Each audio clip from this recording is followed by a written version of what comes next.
All right, episode 29 of Bidare Ball. Football is almost back. Not that it really went anywhere, actually, but I did. Now I'm back, and I'm going to commit this time. I promise you, I'm going to commit this time. Subscribe to the channel. This is the moment of change. I'm going to commit from here on out, okay? So, too many topics to just try to pick one. So I asked you guys for questions on what you guys thought were interesting topics before the season started. And here we go. So everybody wants to hear about Chelsea. Because I already know Chelsea fans will hate everything I say. I'm going to give you the best, nicest, most optimistic outlook on everything they've done. This is what the project looks like if every single thing goes right. If every single thing goes right, the idea is you buy the most talented youngsters from all over the world. Any talented youngsters that you can find from anywhere. You just buy them all. Okay? And as the saying goes, the cream rises to the top. Okay? The best of the best, they will make it no matter what. Okay? That's the belief in Chelsea's system, in Chelsea's project. Is that the best will make it. And the ones who don't make it, the ones who don't go above and beyond, who don't push and really become starters, those guys, with a combination of being associated with a big football team, a big brand, and the fact that they'll still have the tag of being talented, and they'll be 21, 22, 23, right? That combination will allow you to sell those guys for at least what you paid for them, or a slight, maybe in worst case scenarios, maybe a slight hit. You'll take a slight hit, or you could sell them for profit, the way they did with Hutchinson to Ipswich, right? That's the best. That's if everything goes right. If everything goes right, the guys who don't make it, you sell them off for profit, for a little hit, for break even. That's fine. And the guys that do hit, right? The guys that you're really hoping for, the creme de la creme. Because not all these young signings are made equal. The Estevaos and the Kendry Paezes and Caicedo and Enzo Fernandez, those are signings in a tier of their own. Yes, you're signing a whole bunch of young players, but you know those young players are different. Those are the ones that you know day one, they're not going out on loan. They're not playing with the under-21s. Those are first-team players whenever they do arrive at Chelsea. If all these guys pan out, right? Best case scenario, all these guys pan out, then you have the makings of one of the most talented teams in the world, right? And with that making the most talented team in the world, you bring in a manager. You bring in a manager who has a system, who has a style, a fun, energetic, attacking football, and you put it all together and you bring something magnificent to Chelsea, and you can compete for the title with that much talent. You could compete for the Champions League with that much talent. And if everything goes right, you win titles and you win Champions Leagues. If everything goes right. Chelsea fans always hate being told that there's no project. That's the project. There. I gave you the most optimistic summary of it all, right? Okay. The flaws of the project are incredibly simple. First of all, this is my own personal footballing belief. I believe 1% of all footballers are so overwhelmingly talented that they will succeed irrespective of the circumstances. Like, there was no coach, there was no system, there was no team that was going to stop Messi from becoming one of the greatest players of all time. I think he's he's a 1%er of the 1%ers, right? So there are players that are just, they go above and beyond the circumstances. That's 1% though. The 99%, and great players are included in this. Players who have gone on to have legendary careers, I consider them in that 99%. Guys that, if they had made one bad move, if they had met with one bad coach who used them in one bad way, their whole career could have gone in a completely different direction. Chelsea's flaw is that there's nothing that from last year to this year is guaranteed at Chelsea. There's absolutely nothing that's guaranteed at Chelsea. From last year to this year, in terms of culture-wise, in terms of system-wise, in terms of the tactics, in terms of everything, there's nothing that's guaranteed from last year to this year. So, you are betting that you've compiled enough of those 1%er talents that will overcome all the nonsense that you're doing. Okay? Then you're also bargaining that, like I said, okay, if we say that the 1% of talents that exist become starters, then you have a bunch of 99%ers, the guys that don't make it, the guys who this Chelsea project who will destabilize their career. Those guys, you have to you're operating under the assumption that somehow you're going to be able to recoup adequate value for those guys.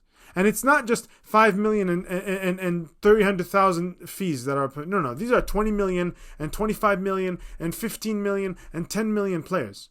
So if you don't recoup a hell of a lot, you've just spent a hell of a lot on a bunch of guys that won't contribute. And finally, and this is the real summary of Chelsea's project. Chelsea's project has already failed. That's the reality. I gave you the glass half full. The glass half full scenario for Chelsea is winning titles and winning Champions Leagues. Even that is a failure. Because even if you win all the trophies, even if you get to the peak, you have done it in the most expensive, most inefficient, and longest time humanly possible. Nobody in the history of this sport, and I don't think in any other sport, has ever invested as much money as Chelsea to waste the first 2 years of the project. Complete and utter waste. And if every single thing hits for Chelsea this season, the best they can hope for is top 4. So there you have spent an obscene amount of money, more money than any team in the history of the sport has ever spent in that span. And you are 3 years into it with no chance at silverware. No chance at real silverware. So even if in 3, 5, 6 years down the line from now, if you end up with a winning team, you still failed. Because you could have been winning now. With the amount of money you spent, you should be winning now. You should be neck and neck with City and Arsenal now. You have already failed. There is nothing that can happen from today till the end of time that makes this Chelsea project a success. That's the fact of the matter. There's absolutely nothing. There's nothing that justifies it. Because every single successful team has had more success earlier with less money and more efficiently. Every single team has done it. Except you.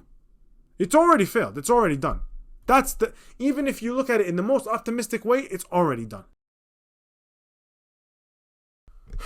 And now, unfortunately, we have to go to my Milan. Where do I begin? This is my conclusion about this management. This window's not over for Milan.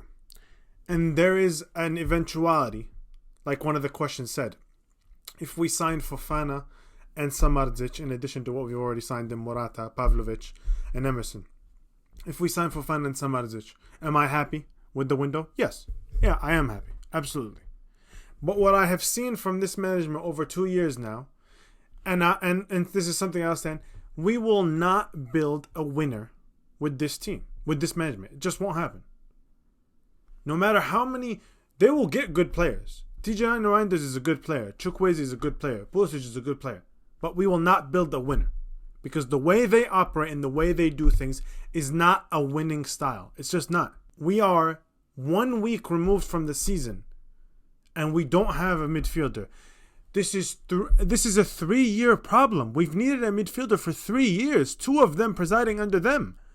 And we still don't have one. And the season starts in a week. And if we do sign Fofana, who we're dilly-dallying 1 million and 2 million differences, right? If we do sign him, he's still 2-3 weeks away probably. He hasn't had a preseason with Monaco, and he hasn't been in training with us. So he's going to be 2-3 weeks away, sorry. And the fact that we did this exact same shit with Chukwueze last summer, even he came out and said it. He said my season was derailed because I came in so late.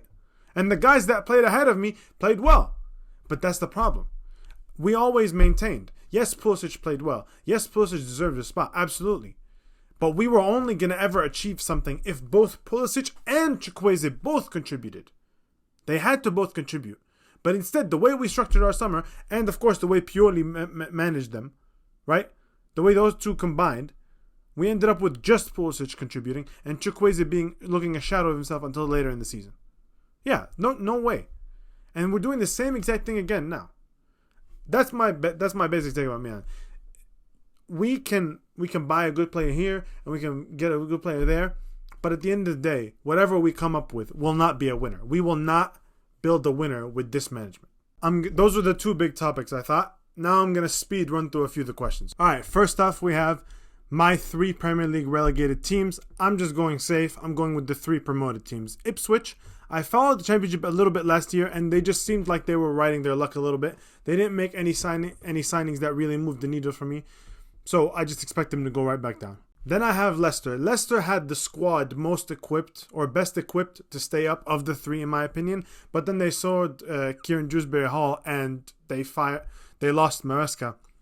Not that I care that much about Maresca, but the fact that they replaced him with Steve Cooper, that just doesn't seem like a recipe for success, really. I do love the Caleb Okoli signing, though. And then finally, Southampton. They went more of the route of keeping what they already have in keeping Hardwood, Bellis, and Flynn Downs. And then, they didn't really make any significant improvements. And they just strike you like one of those teams, like a Burnley, that's just going to stick with their offensive style, with their possession style, with their idealistic style for too long, and it's going to cost them in the end. Next, we have thoughts on Matthias Sule. I mean, one of the signings of the season, unbelievable signing. I cannot believe, highway robbery. Juve with one of the absolute all-time stupidest sales, genuinely. The kind of money that's being thrown around for these wingers. Pedro Neto's going for 60 million, and you're able to get Matthias Sule for 25 fucking million. No injury record, nothing. Had one of the best under-21 seasons in Europe last year. Incredible signing for Roma. Going off that, we have best transfer windows. I'm going to go with top 3. Okay, number 1, I'm going to go with Bayern. Not because of the quantity that they signed, but in signing Palhinha, in signing Ulisse, and in signing Ito, I think they're the team that most hit the nail. Like, this is what we needed, this is what we got. Okay, they hit their gaps as best as possible. They gave Kompany as much help as he's going to possibly need. They hit every single signing hit a need. I think that was very good for them. Second, I have Roma signing Dovbyk. I think he's going to be fantastic. I think he was excellent last year in La Liga.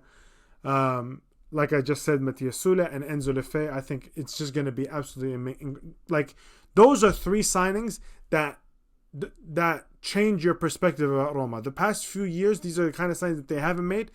These are game-changing signings. And finally, well, I had written down Atleti, but now everything's in limbo, so I have no idea. But just what they already have, and if I'm going to assume that they sign Conor Gallagher. If you get Conor Gallagher, Julian Alvarez, Sorloth, not that I love that signing, but still, and Lenormand, those are all huge, very significant improvements on what they had last year. Is it enough to overtake Madrid? No, not on paper at least. But in my opinion, it's as significant as you could get an improvement per position for given what they had. I do still think they overpaid on every single one of those deals. I think they slightly overpaid on every single one of those deals, so that's why I have them ranked 3rd. But overall, in terms of just actually improving your squad, irrespective of the price, very, very successful transfer window. Okay, so Spurs' expectations and my thoughts on Ainge. So, Spurs' expectations are straightforward, top 4. They just signed Solanke. That's an excellent signing, fantastic signing. Fills a hole that they needed and in the exact profile, the perfect profile for what they want. So their objective is very clear. My thoughts on Ainge is, look, I was very optimistic about him at the beginning of the season, and you know what? I still am. I still think he's an excellent coach. But is he going to break out of that mold? The dogmatic coach who's just going to stick by what they do, by hook or by crook. He's going to be insulted every time somebody questions the way he does things. He's going to be, no, we don't need to care about defensive set pieces, despite the fact that every goddamn set piece is a header from 4 yards. Like, it's unacceptable. Coach what needs to be coached. The way they finished out last season, they lost top 4. And he consistently kept saying, oh, top 4 doesn't matter. Top 4 doesn't matter. The project doesn't stop at top 4. Which I agree. The project doesn't stop at top 4. Right?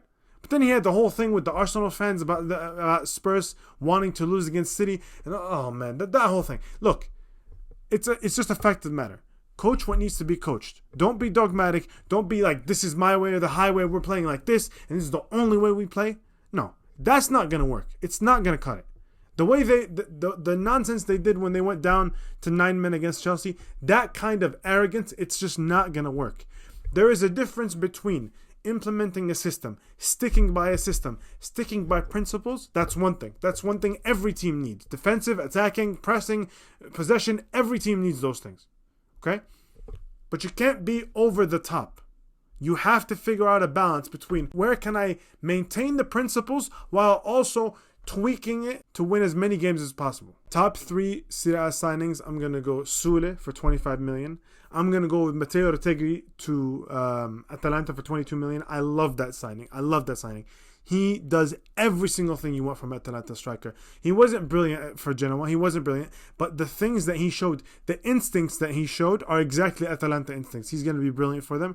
And last, so I'll put Dobvik for 30 million. I think that was a brilliant value, brilliant signing. And I'll put honorable mention. I honestly think Zaniolo on loan to Atalanta. I think he's going to be unbelievable. I've always had a soft spot for his kind of game because he's always expensive. He's always trying things. He doesn't always succeed. He often at Villa he didn't, but that willingness is something that Atalanta always want. They always want guys who are willing to take on their men, who are willing to play expensive football, and he's going to provide that. Okay, honestly, this one was really hard. My surprise teams for Serie A and the Premier League. I just don't see a team being like kind of like a Bologna surprise this season. I don't see that. I think Como are going to be like the Monza kind of surprise from 2 years ago where they're like comfortably mid-table. They're fine. Like they're competing for the top half. I know there's been some pessimism about their signings, but I just think they have a good coach and they have signed some really talented youngsters. I think they're going to be able to. They've done the Monza thing where they've combined a few talented youngsters with also a lot of Serie A experience. And Rafael Varane, whatever that's worth. If the 20 games he gives them will matter. He's still an incredible box defender, and that's what they're gonna need from him more than anything. And for the Premier League, this is a surprise, but like I think if you asked a bunch of people now, nobody would have Newcastle, near the top or near the top 4 race. But I think they're gonna be incredible. I don't care, man. I'm going with my heart. Cutrone for Como, and Tonali for Newcastle. This is a Tonali redemption season. You just man, I believe it. I believe it in my soul. Most improved team in Serie A, I think I'm gonna go with Fiorentina because for years I've been saying about Fiorentina is that they have just a bunch of good players, just average, like just above average, good players, fine, no great players. I think for the first time this summer they've finally signed a few guys that can actually take that next step. Like Amir Richardson, man, that's a guy who can absolutely take the next step and become a great player. I don't think he's there yet. He's not a great player yet. And I when he was linked to Spurs, I said he wasn't ready for that move. But this is kind of like the perfect middle ground for him. The physicality, the dribbling, the awareness he brings are going to be like absolute hits for Fiorentina. He's the guy who can really push and become like a great player. All right, Serie A predictions. Unfortunately, I will be predicting that Inter win the title. Unfortunately, I will be predicting that Vlahovic wins the Golden Boot. And fortunately, I believe that Leao is going to win the most assists. Leverkusen predictions, I'm going that they repeat. I'm going, Bayern just hired a very inexperienced coach. And in terms of what Leverkusen did, they lost no major contributors, except if they possibly lose Jonathan Tah, but that's still up in the air. But what they added, Alex Garcia, is a huge boost in the control they can have over games. Not that they already had dominant control over games. Now they can have even more. He was incredible for Girona last year. And they add Martin Terrier, who's another goal-scoring option, another ball-striking option, just a guy who, before injury, he was 15, 16 goals a season. And now, if he can get anywhere near that again, at worst, he's just another one of their rotation guys behind the strikers or behind Wirtz if they play him as a false 9. Like just another option, another guy who can break down a game, another guy who can chip in with 5 goals that will ultimately tally up the whole attack into a very big number. My favorite Champions League campaign. So I've taken it as like one team's journey in the Champions League. That's how I've interpreted it. Non-Milan. So I'm going to go Atleti in 2016. That was incredible. Beating Barcelona, beating Bayern, losing to Madrid obviously in the final, but incredible on the path to that. I'm going to say Barcelona 2015. That was just the football will never be better than that. Like Messi, Suarez, Neymar, their peak when everything was clicking. That's the best team. No, it's not the best team of all time, but it's the best attack of all time. It's the most. It's probably the most fun I've ever watched. I've ever enjoyed football. Incredible team, just perfect team. And then I'll go Dortmund 2013. That was the most exhilarating team. That was the most edge of your seat, like adrenaline team ever in any sport. I've never felt more adrenaline about a team than that team. That was an incredible team. Götze, Lewandowski, Royce, all these guys. Like, just the way when Lewandowski scored those 4 goals against Madrid, like possibly my favorite striker performance ever. Genuinely. That team was just pedal to the metal. And they had so many great games. Like, I remember they beat City in the groups. They beat Madrid in the groups too. They beat Ajax in the groups. Then they beat, the Malaga. Everybody knows the Malaga goal now. Felipe Santana, like, that was out of this world. Then the semi-final, obviously, and then they lose in the final, but like, incredible path. All right, so I don't have a team that I really like support outside of the top 5 leagues, but in terms of players outside the top 5 leagues, I mean, Wissam Abu Ali, top scorer of the Egyptian league right now, absolutely good enough for top 5 leagues. Imam Ashur also for Ahli. Mohamed Abdel Mun'im. Saoud Abdel Hamid plays for Al Hilal. Absolutely, like, I genuinely believe he could be one of the best right backs in the world. You know, if he proved himself at that next level, I really think he could be. And obviously, we saw it at the Olympics. I mean, Soufiane Rahimi, I'm not saying like this dude would dominate in the top 5 leagues, but in terms of his movement is genuinely some of the best striker movement in the entire world. Like, no exaggeration, nothing. His movement, purely his movement, is the best some of the best in the world. And he has like that great build of like that winger / striker archetype where he's tall enough to be like physical with center backs, but also like has enough wiggle to kind of like dribble, move, be fluid around the pitch. He would actually be very, very good in top 5 league. All right, top 3 talents outside of the top 7. I'm gonna go with the traditional top 7, like not Bologna. The traditional top 7 being Milan, Inter, Juve, Napoli. Okay, it's not that traditional, but Atalanta, Roma, and Lazio. I think that's the 7. The top 3 talents, I have those. Samardzic, definitely. Absolutely. Zito Luvumbo, one of my favorite players. And I'm going to be a little biased between 2 newcomers in Amir Richardson and Ali Jassim for Como, man. I'm telling you right now, Ali Jassim is going to be unbelievable for Como. Serie A transfers winners and losers. If I had to pick one for each category, winners, I think it's clearly Roma, as I mentioned earlier. Losers, it's kind of tough, to be honest, but I would say Genoa are the biggest losers. They're going to lose Gudmundsson, who accounted for a huge chunk of their offense, a huge chunk of their productivity. Obviously, as we just mentioned, they lost Tegui to Atalanta, and they lost Martinez to Inter, their goalkeeper. So 3 huge departures, and their replacements have been fine, very like below average, I would say. So to lose that high level of production and then replace them with guys that I don't think have any chance of replacing anything of that, it's going to be very tough for them. Finally, last but not least, my favorite non-Milan player active right now, I would say, well, Salah, either Salah or Mbappe probably. I mean, they're basic answers, but it's like if I get to pick out anybody in the world, it's Salah or Mbappe, I think. If you've gotten this far, thank you. I really do appreciate it. And I am going to be consistent. Once a week. I'm telling you right now, once a week. Once a week. Probably like one episode that's actually just on one topic instead of, kind of what we did today. But like one topic, deep dive into it. Whatever the most relevant or most interesting topic to me is that week. I'm going to be consistent. I promise you that right now. Thank you for tuning in. And, if you're here, like and subscribe and do all that.